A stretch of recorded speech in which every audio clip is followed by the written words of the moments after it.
নমস্কার, আপনাদেরকে আবারও স্বাগত জানাই আমার এই ভিডিওতে। বড়দিন আশা করি ভালো কেটেছে, ফেস্টিভ মুডে রয়েছেন প্রত্যেকেই।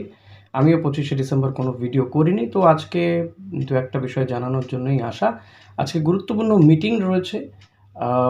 যে নতুন যে কমিটি গঠন করা হয়েছে, আইএসএলকে কেন্দ্র করে যে কমিটি গঠন করা হয়েছে, যেখানে আমাদের আইএফএর সচিব অনির্বাণ দত্ত রয়েছেন, গোয়ার যিনি প্রেসিডেন্ট তিনি রয়েছেন কাইসানো ফার্নান্ডেজ, এছাড়া কেরালার পাশাপাশি এআইএফএফের সত্যনারায়ণ তারা বৈঠক করবেন। ক্লাবগুলোর কর্তাদের সঙ্গে বৈঠক করার কথা রয়েছে। এই আইএফএ যে এআইএফএফকে প্রপোজাল দিয়েছে তা নিয়ে মূলত এই বৈঠক হবে ক্লাবগুলোর সঙ্গে। প্রাথমিক একটা খসড়া নিয়ে আলোচনা মূলত। এর পাশাপাশি এফসি গোয়া ছাড়ছে এবার বোরা হেরেরা। এর আগে আপনাদের জানিয়েছিলাম যে এফসি গোয়া ছাড়ছে ইস্টবেঙ্গলে খেলে যাওয়া আর এক ফুটবলার জাভিয়ার সেভেরিও। এবার বোরা হেরেরা সেও এফসি গোয়া ছাড়ছে। ইনি আজকের এই ভিডিও। বোরা হেরেরা তিনি এফসি গোয়া ছেড়ে দিচ্ছেন বলে জানা যাচ্ছে। স্প্যানিশ মিডফিল্ডার, একাধিক ক্লাবে খেলেছেন, সুপার কাপ জয়ের তার অভিজ্ঞতা রয়েছে। ইস্টবেঙ্গলের জার্সি পরে হোক, হায়দ্রাবাদের হয়েও খেলেছে, এফসি গোয়ার হয়েও তিনি সুপার কাপ জিতেছেন। তো এহেন বোরা হেরেরা তিনি ছেড়ে দিচ্ছেন এফসি গোয়া।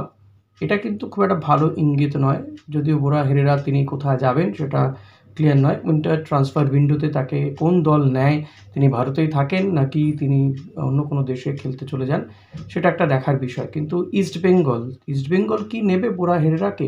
দেখুন, বোরা হেরেরা ইস্টবেঙ্গলেই খেলে গিয়েছে, তখন ইস্টবেঙ্গলের পরিবেশ ভালো ছিল না। বোরা হেরেরা একটা ইন্টারভিউতে বলেছে, সে কারণে তিনি ইস্টবেঙ্গল ছেড়ে দেন কার্লোস কুয়াদ্রাতের আমলে। তো বোরা হেরেরাকে এখন যদি ইস্টবেঙ্গল নিতে চায় নিতেই পারে। সেক্ষেত্রে ইস্টবেঙ্গলের যে মিডফিল্ডার যারা রয়েছেন, মোহাম্মদ রশিদ, মিগুয়েল এবং সাউল ক্রেসপো, এক্ষেত্রে কোনো একজন মিডফিল্ডারকেই তো বলি চড়াতে হবে, কারণ ইস্টবেঙ্গলের মিডফিল্ড এই মুহূর্তে দেশের সেরা মিডফিল্ড, এটা আর বলার অপেক্ষা রাখে না। কিন্তু এখন কোনো খেলা নেই, তাই আমার মনে হয় না যে এই মুহূর্তে দাঁড়িয়ে কোনো প্লেয়ার ইস্টবেঙ্গল নেবে বলে। তবে ইস্টবেঙ্গলে একটা নেওয়ার চান্স থাকতে পারে যদি তারা সাউল ক্রেসপোকে ছেড়ে দেয়, কারণ সাউলের ফিটনেস একটা সমস্যা রয়েছে। যদিও সাউল ভালো খেলছে, তবুও সাউলের জায়গাতেই একটা জায়গা রয়েছে যেখানে বোরা হেরেরাকে নেওয়া যেতে পারে ইস্টবেঙ্গলে, এবং সেটা নিলে নিঃসন্দেহে বোরা হেরেরার যে ইউটিলিটি সেটা তো আপনারা প্রত্যেকেই জানেন, বলার অপেক্ষা রাখে না। তার গোল করার ক্ষমতা, গোল করানোর ক্ষমতা অসম্ভব ভালো, এবং একটা লাকও ফ্যাক্টর। বোরা হেরেরা একটা লাক কিন্তু রয়েছে, ট্রফি জেতার একটা লাক রয়েছে, ভীষণ কমিটেড ফুটবলার। তো এই প্লেয়ারটাকে ইস্টবেঙ্গল নিলে লাভ হবে বই, ক্ষতি হবে না, এটুকু বলতে পারি। সাউল ক্রেসপোর জায়গা তো বেটার হবে বলে আমার মনে হয়।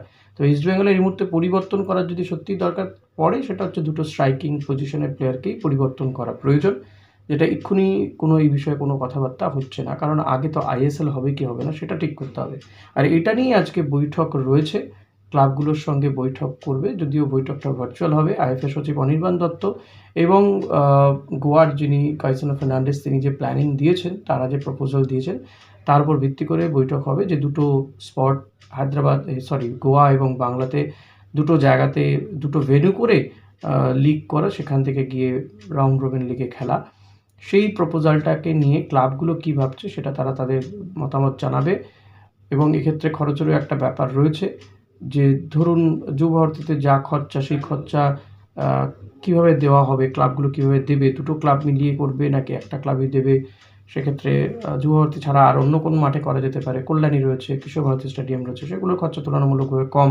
আইএফএ সচিব বলেছেন যে হোটেল বা মাঠের ক্ষেত্রে তারা এক্ষেত্রে ইন্টারভেন করবেন, কথা বলবেন রাজ্য সরকারের সঙ্গে কথা বলতে, কারণ যুব ভারতীতে প্রায় 35-36 লাখ টাকা নেওয়া হয় ম্যাচ পিছু। তো সেটাকে যদি কিছুটা কমানো যায়, এবং তার খরচা যেহেতু ক্লাবগুলোই করে থাকে ম্যাচ আয়োজন করা, তো তারা এই বিষয়কে নিজেদের মধ্যে ভাগ করে নেবে নাকি কীভাবে করবে সেটা দেখতে হবে।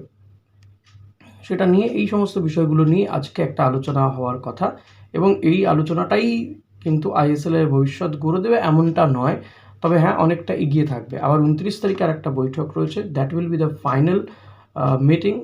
সেখানে মানে আজকে যদি একটা পজিটিভ কিছু হয় তাহলে 29 তারিখে বৈঠকে ধরে নিতে পারেন যে সেখানে ফাইনাল হয়ে যাবে, ডেট ফেট সমস্ত কিছু। আদারওয়াইজ আজকে যদি বৈঠকে কোথাও ভেস্তে যায়, ক্লাবগুলো যদি বেঁকে বসে যে না আমরা এই প্রস্তাবে রাজি নই, আমরা যে প্রস্তাব দিয়েছিলাম অর্থাৎ বছরে 10 কোটি টাকা এবং পুরোটাই তারা কন্ডাক্ট করবে, এআইএফএফ শুধু নামকা বাস্তে থাকবে, সেই প্রস্তাবে যদি তারা মানে তারা যদি অনড় থাকে তাহলে আর মানে 29 তারিখের বৈঠকে কোনো গুরুত্ব থাকবে না এবং আইএসএল ধরে নিন যে হবেই না এই মরশুমে, আর আইএসএল হবে না এই বছর। তো ছেড়ে দিন। যেটা মনে করা হচ্ছে যে জানুয়ারি 3rd উইকে হতে পারে, 3rd 4th কেন, ফেব্রুয়ারি মাসেও হওয়া সম্ভব নয়। এবং আজকে যদি একটা পজিটিভ কিছু আলোচনা হয় তো ফেব্রুয়ারি মাসে বা জানুয়ারি লাস্ট উইকে বা ফেব্রুয়ারি ফার্স্ট উইকে হতে পারে, কারণ যত ডিলে হচ্ছে ততই তো সময় পিছোচ্ছে, ওদিকেও সময় পিছোতে থাকবে। তো সেই সমস্ত দিকগুলো বিচার করে কিন্তু আজকে বৈঠকটা অত্যন্ত গুরুত্বপূর্ণ একটা বৈঠক হতে চলেছে। তো দেখা যাক। এবং অশনি সংকেত অলরেডি কিন্তু এআইএফএফ পাচ্ছে। এই যে যেমন মুম্বাই সিটি এফসির সঙ্গে সিটি ফুটবল গ্রুপ তারা ছেড়ে দিচ্ছে। তারা তো অনেক প্রত্যাশা নিয়ে এসেছিলো, ভারতীয় ফুটবলে টাকা ঢেলেছিল। এতগুলো বছর থাকার পর তারা অবশেষে চলে যাচ্ছে। তাদের এখন বক্তব্য যে ভারতীয় ফুটবলে কিছু নেই। আসলে হচ্ছে এই আইএসএলটা যে বন্ধ হয়ে পড়ে রয়েছে, এমন একটা অচল অবস্থার মধ্যে তারা কেন থাকবে। 2 হচ্ছে এফসি গোয়ার একের পর এক বিদেশি তারা ছেড়ে চলে যাচ্ছে। এরপরে কিন্তু সমস্ত দলগুলো থেকেই এই ধরনের ছবি আরও দেখা যাবে। জয়েনিং তো দূর, মানে বিচ্ছেদ হওয়ার নাম্বারটা আরও বাড়বে। একের পর এক ফুটবলার ছেড়ে দেয়। এফসি গোয়া যেখানে আগামী বছরও তারা এএফসি খেলবে, খেলার একটা চান্স রয়েছে, তারা যেহেতু সুপার কাপ জিতেছে। তো সেই জায়গা থেকে কিন্তু বলা যেতে পারে যে এই সংকেতগুলো খুব একটা ভালো নয়। তাই ক্লাবগুলো যদি অন্তত এই বছরের কথা মাথায় রেখে এই প্রপোজালে রাজি হয়ে যায়, হ্যাঁ কিছু এক্সক্লুড হতে পারে, রাজি হয়ে যায়, তাহলে আমার মনে হয় ভালো হবে। কারণ তাদের ট্রান্সপোর্ট খরচাটা অনেকটা বেঁচে যাচ্ছে। যে প্লেনে করে যাতায়াতের খরচাটা অনেকবার যে এই রাজ্য থেকে ওই রাজ্য বা ওই জায়গা থেকে সেই জায়গায় যেতে হয়, সেটা যেতে হবে না যদি এই মানে যে প্রপোজাল নিয়ে আমি কথা বলেছি। আইএফএ সচিব অনির্বাণ দত্তের সঙ্গে কথা হয়েছে, আপনারা দেখেওছেন সেই ভিডিও, যারা দেখেননি দেখে নেবেন। তো সেই প্রপোজালে যদি দুটো ভেন্যু গোয়া এবং বাংলাতে হয় খেলা, তাহলে কিন্তু সেই খরচাটা অনেকটা বেঁচে যাবে। একবারই খরচা হবে যেতে। তো সেইগুলো নিয়ে আমার মনে হয় ভাবনার প্রয়োজনীয়তা রয়েছে। ক্লাবগুলোর সঙ্গে আলোচনা হবে। ক্লাবগুলো যদি পজিটিভ বার্তা দেয় তাহলে এই প্রপোজালেই এগোবে এআইএফএফ বা ফুটবল অপারেশনগুলো। কিন্তু এফএসডিএল এর মধ্যে কোথাও কিছু নেই। এক্ষেত্রে সম্প্রচার সত্ত্ব কী হবে, কোথায় দেখাবে, সেসব নিয়েও আলোচনা হতে যেতে পারে আজকে। আইএসএলটা মানে যদি ঠিকঠাক হয় তাহলে কীভাবে কী দেখানো হবে। কারণ এআইএফএফের পক্ষ থেকে যে কমিটি করে দেওয়া হয়েছিল, আইএফএ সচিব অনির্বাণ দত্ত তিনি অন্তত এই সম্প্রচার নিয়ে কিছু অন্তত বলেননি। তো সেটা হয়তো পরবর্তী, তাদের এখন প্রাথমিক পর্যায়ে কাজ হচ্ছে খেলাটা চালু করা, বলটা গড়ানো এবং যত দ্রুত সম্ভব সেটা করা যায় সেই দিকটা দেখা। তো সেটাই তারা করেছেন, সেই চেষ্টাটাই তারা করছেন এখনও পর্যন্ত। লেটস সি কী হয়, দেখা যাক। তবে বোরা হেরেরাকে কি ইস্টবেঙ্গল নিতে পারে? আপনাদের কী মতামত? এটা অতি অবশ্যই জানাবেন কমেন্ট করে। ইস্টবেঙ্গল নিলে কতটা লাভ হবে না ক্ষতি হবে, আপনারা কমেন্ট করে আমাকে জানাবেন। নিলে কার জায়গা নেবে সেটাও জানাতে ভুলবেন না। Thank you.